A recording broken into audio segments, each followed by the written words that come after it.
I never thought one late-night ride would become the fork in the road of my entire life. But it did. My name is Vanessa. I'm 29. For 4 years, I worked as an executive assistant at a luxury real estate firm, the kind where the lobby smells like money and power wears cologne. And my boss, Mr. Carter, was the empire behind it all. He was brilliant, sharp as a scalpel, the kind of man who can make millionaires with a phone call and fire people with just a raised eyebrow. Cold to most, but never to me. To me, he was generous, gentle, protective. People called me the boss's favorite behind my back. They weren't wrong, but they didn't know why. They didn't know how he had promoted me when I was about to quit. How he gave me a raise when my mom needed surgery. How he stayed back late helping me fix presentation slides. Or how he once bought me a winter coat when I came in shivering with bruised pride and unpaid bills. I told myself it was respect, maybe admiration. But a part of me, the part that wanted to feel important, believed it might be something more. And then came Adrian, a new hire, regional sales director. Smart, charismatic, ambitious, the kind of smile that bends rules. The kind of confidence that walks into a room like it already owns it. I was assigned to onboard him. He was flirtatious from day one. Vanessa, he said, you do more than assist. You run this place, don't you? I laughed it off.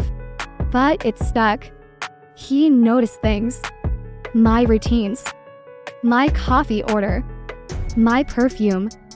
He called me V. No one else did. Carter didn't like him. Said Adrian was reckless, too fast, too smooth. You can't trust someone who smells that much. He warned. He wants what he hasn't earned.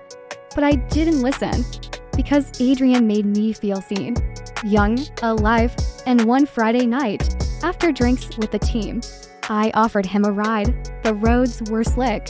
His hand brushed mine at a red light. By the time we reached his building, we were laughing like old friends. Then he leaned in, and I didn't stop him. One kiss. That's how it started. But the affair lasted 3 months. We were careful. Or so I thought. Hotel keys. Deleted texts. Secret glances across boardroom tables. I told myself it was harmless. That Carter didn't have to know. That it would pass. But secrets don't stay secrets forever. And someone always gets sloppy. It was a Friday morning. I walked into Carter's office to hand him the quarterly report. He looked up, not with his usual quiet nod, but with eyes sharp like broken glass. He slid his phone across the desk. Photos. Adrian and me. Leaving the Marriott. My hand in his. My lips on his neck. I felt the blood drain from my body. Tell me this isn't what it looks like, Carter said, voice low and trembling. I opened my mouth, but nothing came out, because the truth sat like a stone in my throat. He leaned back, jaw tight. I trusted you, I whispered. I never meant to hurt you. Then why did you hand me the knife? Silence. I wanted to cry, to explain, to go back and undo everything. But it was too late. He didn't fire me. Not that day. He said, you'll finish the month quietly. Then you'll leave. Just like that, I was erased.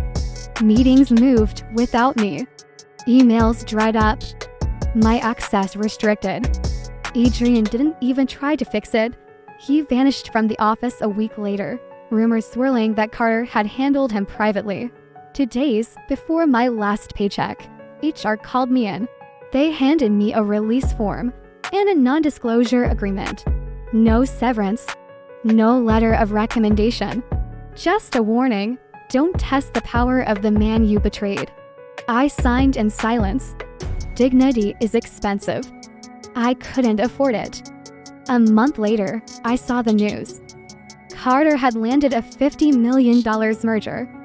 And in the photo, beside him, was his new younger sharper blonde.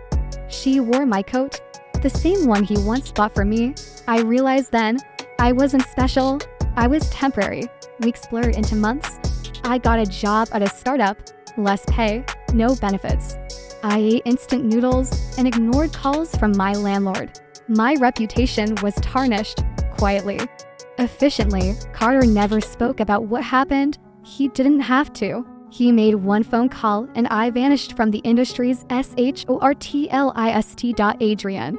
Last I heard, he moved to Miami, selling condos, dating influencers. He sent me a message once. Sorry things got messy, I never replied. But one evening, I saw Carter again. At a gala. He looked straight through me, like I was invisible. And somehow, that burned worse than any insult. So why am I telling you this? Because every choice costs something. And sometimes, the receipt doesn't print until years later. I thought I could have both, the loyalty of one man and the thrill of another. But the truth? I lost them both. Carter didn't raise his voice. He didn't seek revenge. He just replaced me quietly fully. That's what power does. It doesn't yell. It simply makes sure you never get a seat at the table again. And when people ask me if I miss him, I don't. I miss who I was before I made the worst decision of my life. And if I ever sit across from another man who makes my heart race while someone else holds my trust, I'll remember Carter's face.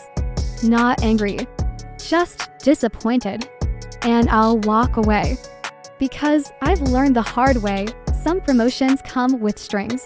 And some kisses carry consequences you can never outrun.